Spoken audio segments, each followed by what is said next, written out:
Hey.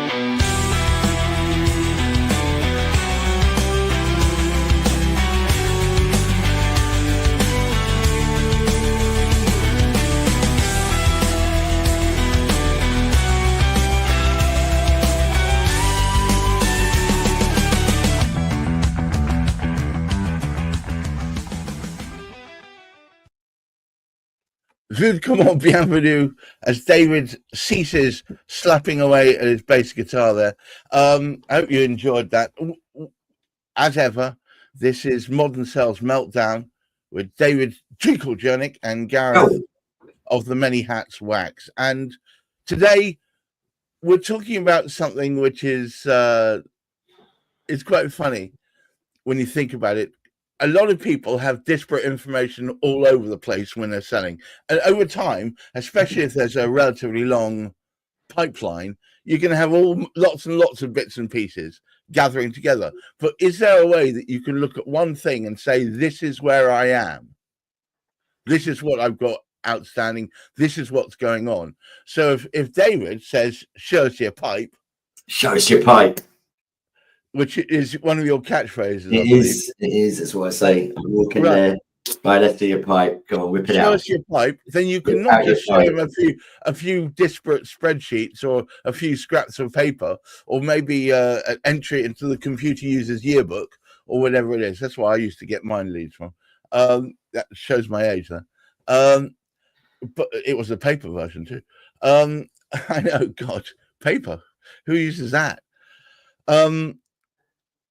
So there are better and worse ways of doing this, and most people don't do it. So first thing I'm going to ask you, David, why should people have a dashboard? Okay, so as soon as we say dashboard in the context of sales, people jump to the idea that this is a CRM dashboard. Okay, yes. It doesn't have to be that. Yeah, a lot of people have CRM. I was with a client yesterday who, after a few years, have come back to me for some more. And they're still using HubSpot, which I think we set them up with a few years ago, maybe 8 years ago even. Good Lord. And it's very apparent, I talk about this a lot actually, that, you know, have you ever seen a gamer kid playing games, or not even just necessarily a kid, but a gamer? I've been a gamer kid playing games, thank you. Yeah, so I've got some gamer mates.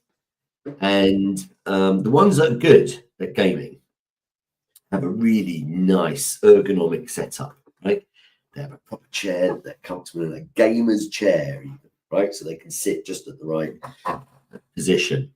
The lighting in the room is just right. The setup on their desk or on their machine is set up just right. A nice big screen they have, yeah, perhaps even segmented into different areas. One of my gamer mates, who used to have a TV show about gaming, his character was Big Boy Barry. Once gave me a gamer's mouse, which is super ergonomic, very easy to control, with lots of extra buttons and features on it and all of that kind of stuff. They've got a setup, right? And they arrange their screen so they can see what they need to screen to optimize their gaming performance. Right. All right. So if you think about the analogy in a workplace, you know, I don't know about you, but I've got quite a big screen. When I last upgraded my desktop, got myself the biggest screen I've ever had on a desktop. Okay, so I've got different windows plonked around. I've got a few different things that I use quite regularly. And it depends on what things you need regularly. You know, a lot of my clients are not full-time salespeople. They are running their own businesses. Yeah, they're accountants, they're lawyers, they're commercial energy brokers, they are insurance agents, you know, there are all sorts of different things, one-man bands with entrepreneurs and whatnot. So their main thing is not sales. Yeah, right. Sales is very much a support function for their business to feed them with work, right? So even more reason why when they are in sales mode, they need to just be able to make things easy for themselves. And without a dashboard, it's going to be very energy draining for you, flicking from this document, opening that program, and then going to Word and scrolling through your emails. You know, it'll drive you up the wall. And if you are working in organizations where you have dedicated sales teams, and perhaps you are a sales manager or one of those salespeople, it will drive you up a bend. You won't be able to see what your pipeline is. There'll be chaos in your pipeline, and you know, those of us who have overcome this tend to have learned it the hard way. Yeah. If you cannot see your pipeline clearly, it's not a pipeline, it's a puzzle. Yes, actually, it's a good description for it. It's a Because puzzle. before you can even take advantage of it, because there is information in there, you've got to navigate your way through and work out what bits connect to what. Yeah. Because you need to be able to, if you're a part-time salesman, as you say, if you're a master of one trade but have to be at least apprentice at a bunch of others, including sales and marketing and all the rest of it, they're not necessarily your bag, but you need to do it to support your business, or who else is going to, and you haven't yet got your own dedicated sales team, then your time is going to be at a premium. And therefore, when you sit down to do that bit of sales, I've allotted myself 1 hour of follow-up time for sales. Unless you can find all the information you need about each client and also about what you want to do next, or maybe what your overall plan with them will be, then you could be playing for about 40 minutes of that hour that you put aside. If you have the strength, to sustain, you know, scrolling through this and that and flicking from this window to that window. The trouble is, and this is where what's going wrong, is when people think of organizing their screen or their dashboard or their desk or their CRM, they're often not designing it for, you know, what I think of as the sales floor, the sales activity. Yeah, they're often designing it for, as if they're creating for a boardroom, yeah, as if they are presenting the state of their sales health to a manager, right? It is that they're using it for reporting, so they want charts, and then that's all great. But what you really need if you are doing your sales is a dashboard that helps you drive, yeah, that helps you take part in the activity of selling. Yeah, to convert, some of us, we always say, converting your leads and referrals into actual paying customers. So, for example, those that use spreadsheets tend to have way too much data with nowhere near enough insight. Yeah, in order to use the spreadsheet, they're having to scroll right. There's a million different columns. Okay, we need to be able to see at a glance what we're supposed to be doing in that moment. Okay, so if your dashboard is just for show, then your pipeline's already in trouble. It just seems to me that a lot of people think that just by piling in there and just pushing ahead without necessarily having that basis of a plan, which a dashboard kind of leads you to do, that they'll get results, and they probably will get results, but it won't be hard work. Yeah, it'll be frustrating. And the reality is, my observation is that when you make it hard work, you just will stop doing it after a while, and sometimes after a very short while. And so we want to try and make things easy as possible. Most people who do not do sales as their full-time job, so they're an accountant and they have to do sales in order to be able to grow their business, and or even just to replace their client churn. Is the simple things are to prioritize the list of people, yeah, your pipeline list of people who you are looking to convert, yeah, looking to convert from leads into sales opportunities by qualifying them, or convert from sales opportunities into clients by closing them, and objection handling them, or onboarding them. Yeah, by being some form of customer excellence manager. Yeah, I think that's brilliant, because it means that your job then is, if you're going to do the sales, is just to do that bit. Just to do that bit. You know, I mean, set yourself up with a bunch of qualification calls. Why not? Yeah, your dashboard for that is your list of people who've made inquiries over the years, or who haven't turned into customers in the past, or have shown some interest in something you posted on LinkedIn, or asked for a call, or somebody you met at a networking thing. Yeah, Right. Have your list of those people alongside their contact details so they're easy to find and qualify them. Yeah. Ask them the question. You can do this by message, DM, email, phone them up. If you were to become a client of mine at any point, when do you think that might be? No, never. That's cool. Next year, brilliant. Next week, ace. You want to quote that? Cool, brilliant. Yeah. So do your qualification in front of you on your dashboard. One of the things we just said is that list of people, their contact details, and a place for you to write something. Okay. Another part of your dashboard there might be your script. If you're not used to saying this all the time, have a little Word document open or your PDF or something that has got your little script on there. So you don't have to think about what you're going to say next. You can just tune in to whatever they're saying. Yeah.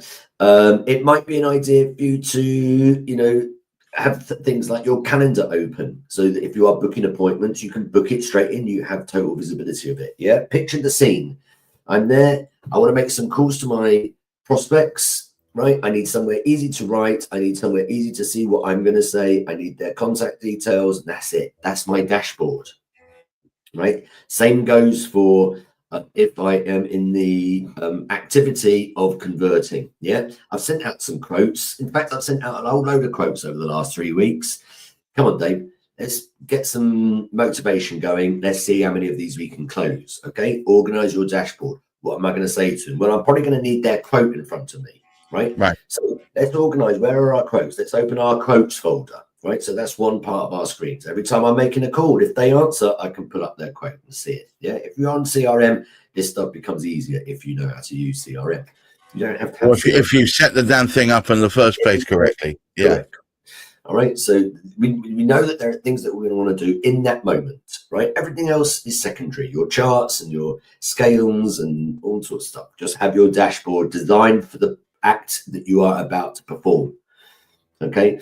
If you are in the mode where you are being a bit more strategic and you're thinking, crikey, how are my sales going? Yeah. What am I supposed to be doing this quarter, this month, this week? Why am I broke? Yeah. That sort of thing. What's my annual target? Then you have a dashboard for that. Let's pull up all of our data. Let's have a look at our qualified pipeline. Yeah, our list of people who we've actually done the qualification for, and let's compare that to our own personal goals, right? Or our quota or our target. Yeah, how much do I need to be earning this year, this month, this quarter? Right. Let's have a look at our pipeline. Is there enough in it? Oh, there's not. Cool. Let's turn up the dials on our marketing a little bit then. Yeah. Oh, there's loads in there. I should be changing my target. I should be, increasing that. Yeah.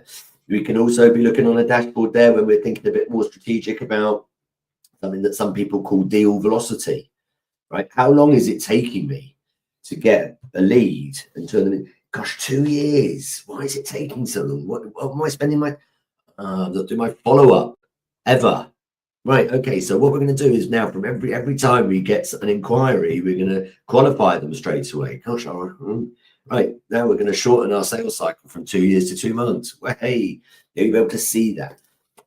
Maybe another part of your dashboard might be your aged pipeline. All those people that over the years you have had dealings with in some way, shape, or form. Yeah, they flitted in and out of your life. Maybe you sent them a quote. Maybe they made an inquiry. Maybe you lost them and they went elsewhere. Yeah. Right. What are all of those? Let's have a look at them. They're people who know you already, right?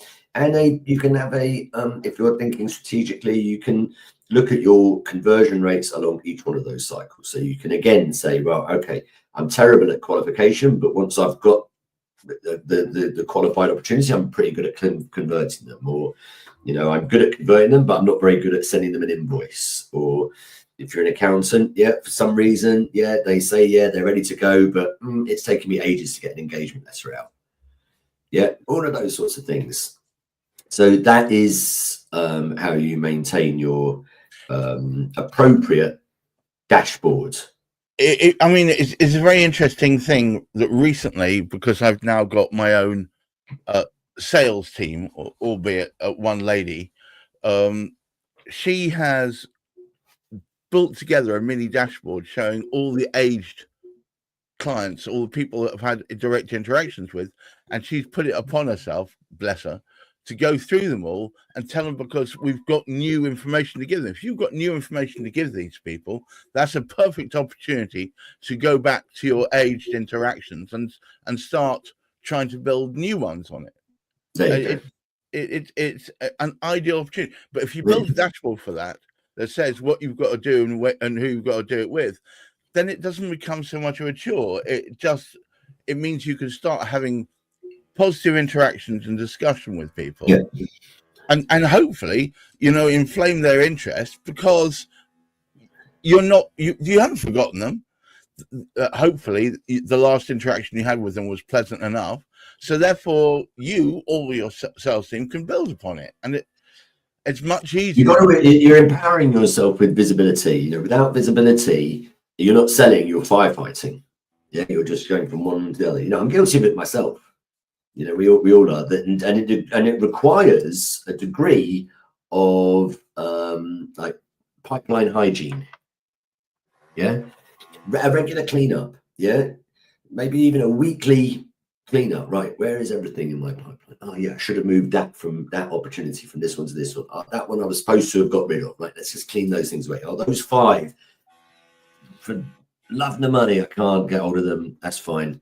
Do you know what? I'm just going to put them in my age pipeline list for the time being. Do you know, I think that's, it's a side note. I think people hate letting go of stuff out their pipeline. Oh, it's so bad to let go. Do you know, I'm sorry to say this, but I would say if you've not been able to get a hold of them for a year, then put them in you've got to take the jump and put them in there so you can focus on the stuff that's far more likely to interact with you. Does that make sense? I think it makes good sense. That a lot of people have strategies for dealing with old data. They'll write to everybody and say, listen, I'm going to take you off my list. If you don't want me to take you off my list, please let me know now. Yeah, and those can get really good results. I remember my brother, bless him, used to write to people who had ghosted him or he hadn't been able to get hold of. This is the 9th time I've messaged you. If you're not interested, please tell me. I'm not going to write again. That sort of thing. And you get a good response back. You do get this, no, don't take me off your list. I'm just, a bit busy. I'm not interested at the moment, but it was not a forever thing. Try back next March, that sort of thing. So, but having a bit of, pipeline hygiene is a good way of thinking of making sure your data is accurate. Yeah. And you won't be able to do that unless you've got a good view on your dashboard of what it is. That means having that spreadsheet or that CRM or that database front and center on your screen. Yeah, it means having your little props available to hand, like your script, right? Or some people use as their script, they just keep their email system open, because as they're about to write the email, or they have it programmed, their standard sales email programmed in as a signature, it's there. What's going to be in the email is what they're going to say. Yeah. Those qualification words, if you were to go ahead, what's your budget for this type of thing? That, then you've got a qualification. Are you ready to go ahead or not? Whatever it might be. All right. Well, look, thank you so much for taking this time out to be with us today. David, would you like to summarize our position on dashboards? Yeah. So sales is hard enough already without having to fly blind and make it impossible for yourself and painful. Now, most people don't need a tech stack. They don't need piles and piles of technology and apps. Yeah, but what they do need is clarity. And that starts with building a dashboard that you can rely on. Yeah, with data that you can trust. And just ask yourselves, what is my dashboard supposed to be telling me? Yeah, in order for me to perform that act at that time. And what is my dashboard hiding from me? What am I always looking for when I'm in the middle of a call? Yeah, it might be worth play acting through a call with yourself and think, what are the various elements I am always reaching for during a call? How can I make sure they're all there in one place so I don't have to reach? It's already there. Exactly. And if your pipeline is more of a puddle than a pipeline, then let's talk. Give us a call, send us a message, all of those things. Thank you so much for taking the time out. As ever, sage and excellent words there from our resident sales guru, Mr. David Chernick. Until next week, I wish you all to keep your feet on the ground, keep reaching for the stars, and please look after that mental health. Bye-bye now. Ciao, ciao.